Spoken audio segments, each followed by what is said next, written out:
that God donated a river for them. But simple things like that, that the rain finished falling for 3 days and your house is still intact. Your properties are still intact. That you are still here, breathing, nothing is missing. Wisdom called and water entered his house. Water by them entered his house. He went to minister somewhere and he got home. His bed was floating inside the room.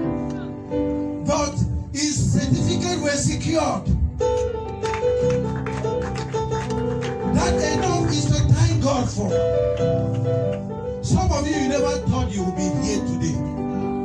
You never thought you would be alive. The world is even marveling why Africans are alive. How many of you have gotten coronavirus and treated it as malaria and it disappeared? And you thought it was a common malaria. Which malaria? Pain waist and pain neck and pain bone at the same time. And God kept you. If you have the right perspective this morning, you will not be waiting for a song. You will invent a song in your heart and worship your God. You will not be waiting for a right beating. Even if the singers miss key, find your key. But let it be that this morning, God knows that you can. Another thing that makes people not to thank God is entitlement mentality. I deserve it. Who told you you deserve it? I deserve it. No, sir.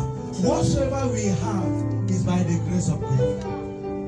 You are able to go to school because of God's grace.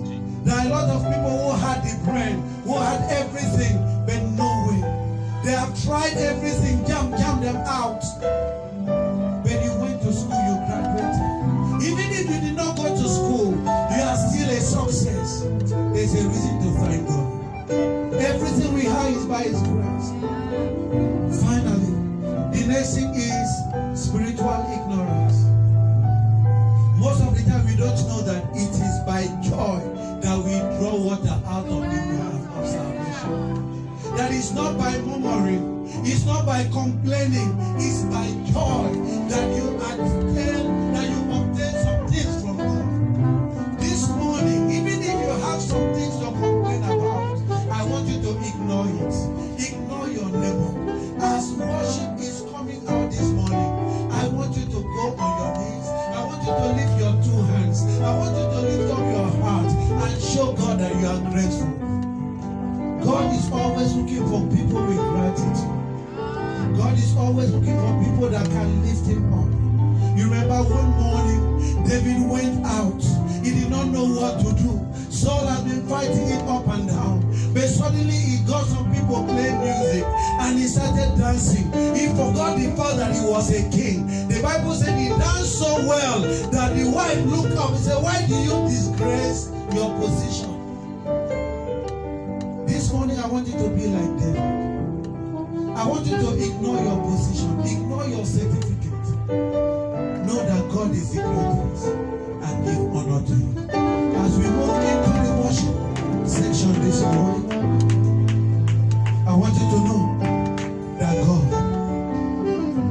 is ready to release some things to worship us this morning. To those who will lift up their hearts, who will lift up their eyes unto the hill this morning, because that is where our help comes from. Lift up